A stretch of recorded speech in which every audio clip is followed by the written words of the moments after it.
శ్రీ నారా చంద్రబాబు నాయుడు గారు ముఖ్యమంత్రిగా ఎన్నుకోవడం జరిగింది.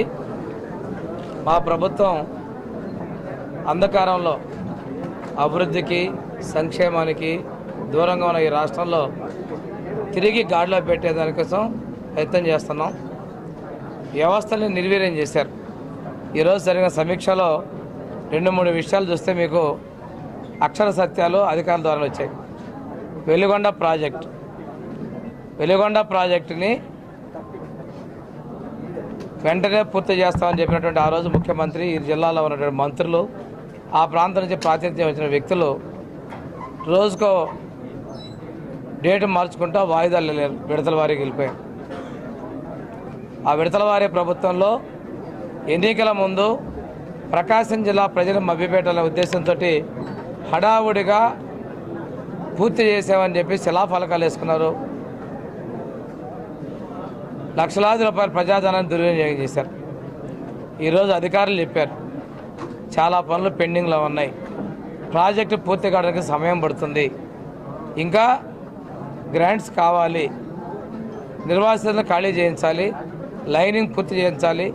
ఈరోజు అయితే నీళ్లు తీసుకొచ్చే పరిస్థితులు లేవని ఆ రోజు ఎవరైతే అధికారులు ఒత్తిడితో ఏర్పాట్లు చేశారో వాళ్ళు చెప్పారంటే ఈ ప్రభుత్వం ఎంత డొల్లతనంగా జగన్మోహన్ రెడ్డి ప్రభుత్వం పనిచేసిందో ప్రకాశం జిల్లా ప్రజలకి, రాష్ట్ర ప్రజలు కూడా మీరు తెలియజేస్తున్న అవసరం మీకు ఉంది. ఇంకో విషయం ఏంటంటే గుళ్ళకమ్మ గేట్లు కొట్టకపోయిన డేట్లు 2020 నుంచి ఒక గేట్లు కొట్టకపోవడం, పూర్తి చేయకపోవటం, ఈరోజు కూడా ఇంకా పూర్తి కాల. దానికి కూడా ఈ నెలాఖరులో పూర్తి చేస్తూ ఉన్నారు. బడ్జెట్ కేటాయింపులు లేవని చెప్తా ఉన్నారు. త్వరగా పూర్తి చేయాలని చెప్పేసి మేమైతే ఆదేశం జరిగింది. అంటే జగన్మోహన్ రెడ్డి ప్రభుత్వానికి రైతుల పట్ల, ప్రజల పట్ల ఉన్న నిర్లక్ష్యాన్ని తెలియజేస్తుంది. నేను అధికారులు ఒకటే చెప్తున్నాను, అటువంటి మొత్తం ఇద్దరి నుంచి వదలండి. చాలామంది అధికారులు ఇంకా తాత్సారంగా ఉంటున్నారు. యాక్టివ్గా కావాల్సిన అవసరం ఉంది, బాధ్యత ఉంది. శరవేగంగా ప్రజలకు సేవ చేయాలి. ఈరోజు రాష్ట్రాన్ని అప్పులమయం చేశారు. సంపద సృష్టించుకొని అభివృద్ధికి, సంక్షేమానికి మేము ముందుకు పోవడానికి నిర్ణయం చేసుకున్నాం. ఇంకో విషయంగా చూస్తే నా శాఖకు సంబంధించిన గురుకుల పాఠశాలలో కూడా డిస్ట్రిక్ట్ కోఆర్డినేటర్ చెప్పారు పూర్తి డేటా ఇవ్వాల. ఎస్సీకి పిల్లల చదువుకు సంబంధించి సీట్లు రద్దు చేశారు. వాస్తవాన్ని వాళ్ళు చెప్తూ రేపు తిరిగి మేము ప్రారంభించబోతున్నాం. అసలు డేటా మొత్తం రాష్ట్ర స్థాయిలోనే దాచేశారు. పిల్లల్ని 1800 మంది పిల్లల్ని సంవత్సరానికి విద్య దూరం చేసి వాటి వివరాలను కూడా దాచేశారు. నిన్న ఒక ఆయన మాట్లాడతారు, మాజీ ఇరిగేషన్ శాఖ మంత్రులు, పోలవరం ఎవరికి అర్థం కాదంట, డ్యాన్స్ వేస్తామంటే ఎట్లా అర్థం అవుతుంది, నోరు ఉంది కదా అని చెప్పేసి అసెంబ్లీలో దూకుడుగా మాట్లాడుతూ ఉంటే ఏదో చేస్తే ఎలా అవుతుంది? చిత్తశుద్ధి లేదు. ఈరోజు నిన్న మా సీఎం గారు విజిట్ చేసి వచ్చారు. ఎవరు బాధ్యత వహిస్తారని నష్టానికంటే సమాధానం లేదు అధికారుల దగ్గర. అధికారులు కూడా ఒకటే చెప్తున్నా, ప్రభుత్వాలు మారుతూ ఉంటాయి, మీరు చేయాల్సిన బాధ్యతను విస్మరించొద్దు. ఏదైనా కానీ ప్రజా సంక్షేమం అనేది మనకు ముఖ్యం. అభివృద్ధిలో వెనకడుగేస్తే చాలా నష్టపోతారు ఈ రాష్ట్రం. ఇప్పటికే విభజన వల్ల నష్టపోయాం. ఈ 5 సంవత్సరాల్లో లోపభూయిష్టమైనటువంటి పరిపాలన వల్ల, అసమర్థ ప్రభుత్వం వల్ల ప్రజలు తీవ్రంగా నష్టపోయారు. మనం ప్రభుత్వాన్ని, అభివృద్ధిని, సంక్షేమాన్ని బాధ్యత ఉంది. మా ముఖ్యమంత్రి గారు పరిపాలన బాధ్యతలు తీసుకున్న వెంటనే 5 సంతకాలు పెట్టారు. ఒకటి, నిరుద్యోగులకి ఉద్యోగ అవకాశాలు డిఎస్సి మీద సంతకం పెట్టడం జరిగింది. ప్రజలకి ఆస్తులకి భంగం కలిగించేటువంటి టైటిల్ డీడ్ అబాలిష్మెంట్ యాక్ట్ మీద సంతకం పెట్టడం జరిగింది. అదేవిధంగా స్కిల్ డెవలప్మెంట్ సేవలో భాగంగా ఎవరి వద్ద ఏ స్కిల్స్ ఉన్నాయో సర్వే చేసే వాళ్ళకి ఉపాధి, ఉద్యోగం కల్పించాలనే విధంగా ఆ సర్వే చేపడుతూ సంతకం చేయడం జరిగింది. ఇంకా మనకి అన్నా క్యాంటీన్లు మీరు చూస్తే ఆ రోజు బొత్స సత్యనారాయణ గారు మేము అసెంబ్లీ సాక్షిగా చెప్పాడు, అన్నా క్యాంటీన్లు మోసేయమన్నారు. నేను మా పాలకొల్లు ఈరోజు మంత్రి గారు, జలవశాఖ మంత్రి గారు మేము చెప్పాం, మీకు ఇష్టమైన పేర్లు పెట్టుకోండాయా, కానీ అన్నా క్యాంటీన్ పేదలకు అన్నం పెట్టమంటే సభను తప్పుదోవ పట్టిస్తూ మాట్లాడాడు. ఈరోజు అన్నా క్యాంటీన్లు కూడా తెలిసి పేదలకి పట్టిన అన్నం పెట్టేందుకు కూడా మా ప్రభుత్వం నిర్ణయం తీసుకుంది, త్వరలో ప్రారంభిస్తామని కూడా తెలియజేసుకుంటూ, అదేవిధంగా మేము ఏదైతే పెన్షన్లు ఎన్టీఆర్ భరోసా నిన్ననే జీవో కూడా ఇచ్చాం. కొన్ని పథకాలు పేర్లు కూడా మార్చుతూ 1000 రూపాయలు పెంచుతూ 4000 రూపాయలు చేసి ఎన్టీఆర్ భరోసా పెన్షన్లు ఇస్తామని చెప్పడం జరిగింది.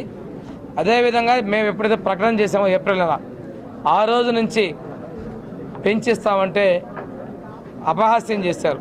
ఈరోజు అక్షర సత్యం చేస్తూ 7000 రూపాయలు జూలై 1వ తేదీన పెన్షన్దారులకు అందరికీ కూడా మేము పంపిణీ చేయబోతా ఉన్నాం.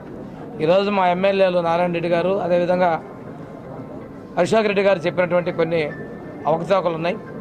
వాటన్నిటి మీద కొంచెం చర్చించి చర్యలు తీసుకునే విధంగా మేము ముందుకెళ్తామని చెప్పేసి తెలియజేసుకుంటూ ఏది ఏమైనప్పటికీ కూడా పెన్షన్లు పెంచిన పెన్షన్లని వృద్ధులు వికలాంగులకి అదేవిధంగా వితంతువులకు పెంచిన పెన్షన్ని 3 నెలల బకాయిలతో కలిపి మేము అందివ్వబోతామని కూడా మీకు తెలియజేసుకుంటూ ఈ రోజున కొన్ని పథకాల పేర్లు డాక్టర్ బిఆర్ అంబేద్కర్ విద్యాశ్రీ విద్యానిధి పథకం ఆ పేరు తిరిగి తీసుకురావడం జరిగింది. అదేవిధంగా విద్యా దీవెన వసతి దీవెన అని చెప్పి లేనిపోయిన కన్ఫ్యూజన్ చేసి విద్యార్థులను అష్టకష్టాలు పెట్టినటువంటి ఆ పథకాలని తిరిగి పోస్ట్ మెట్రిక్ స్కాలర్షిప్స్ అదేవిధంగా చంద్రన్న పెళ్లి కానుక ఎన్టీఆర్ విద్యోన్నతి పథకం అదేవిధంగా సివిల్ సర్వీస్ ఇన్సెంటివ్ పథకాలని కొత్త పథకాల పేర్లు కూడా తీసుకొని రావడం జరిగింది. వీటన్నిటి కూడా పోయినసారి అసెంబ్లీని ఒక్కసారి చూస్తే రోజమ్మ గారు చెప్పారు, నీ పేరు పెట్టేవాళ్ళని పెట్టుకున్నావా అని చెప్పి ఆ ముందే ఆయన గురించి చెప్పుకుంది. అందుకనే ప్రతి ఒక్క గోడ మీద రాయి మీద అన్ని చోట్ల పుస్తకాల మీద పెట్టుకున్నారు. కానీ ప్రజల గుండెల్లో మాత్రం లేరు. పనిచేసే వాళ్ళకి ప్రజలు సమర్థిస్తామని తెలియజేసుకుంటూ ఈరోజు జిల్లా సంబంధించిన విషయాల్లో విద్యాశాఖ వాళ్ళ తరఫున అదేవిధంగా వైద్య ఆరోగ్యంలో డెంగ్యూ అటువంటి అంటువ్యాధులు మనకి సీజనల్ వ్యాధులు వచ్చేటువంటి వాటి ఉన్నాయి. వాటన్నిటి కూడా నివారణ చేయాల్సిన అవసరం ఉంది. తాగునీటి విషయంలో పశ్చిమ ప్రాంతంలోనూ మిగిలిన ప్రాంతాల్లో ఎక్కడైతే రిక్వైర్మెంట్ ఉందో అన్ని ప్రాంతాలకి కూడా తాగునీటిని సరఫరా చేయాలని చెప్పేసి తాగునీటి శాఖ అధికారులు జిల్లా కలెక్టర్ ద్వారా ఆదేశించడం జరిగింది. దాంతోపాటు బోగస్ బిల్లులు చేసుకున్నటువంటిగా సమగ్ర విచారణ చేసి వాటన్నిటిని కూడా రికవరీ చేయాలని కూడా మేము సమావేశంలో ఆదేశించడం జరిగింది. ఇదే విధంగా మనకి సిపిడబ్ల్యూ జల్ జీవన్ మిషన్లో కూడా కొన్ని పొరపాట్లు జరిగినట్టుగా మేము అధికారుల దృష్టి తీసుకొచ్చాం. వాటి మీద కూడా విచారణ జరిపి బాధ్యుల మీద చర్యలు తీసుకొని చెప్పి తెలియజేస్తూ ఉన్నాం.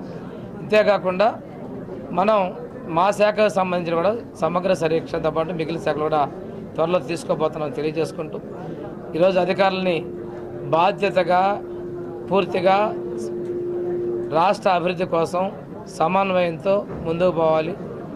ఈ రాష్ట్ర భవిష్యత్తు ఏదైతే ప్రజలు కోరుకున్న భవిష్యత్తుని ప్రజలకి చక్కగా అభివృద్ధిని సంక్రాంతితో మీ అందరూ కూడా సహకరించాలి.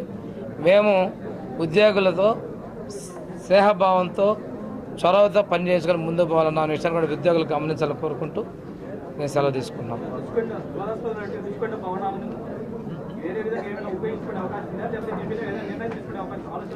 మేము ప్రతి ఒక్క రూపాయిని ఉపయోగిస్తాం. మీకు ఒకటే చెప్తున్నాం, జగనన్న విద్యా కానుక కిట్లని ప్రభుత్వ డబ్బుతో చేయించారు, పంపిణీ చేస్తున్నాం.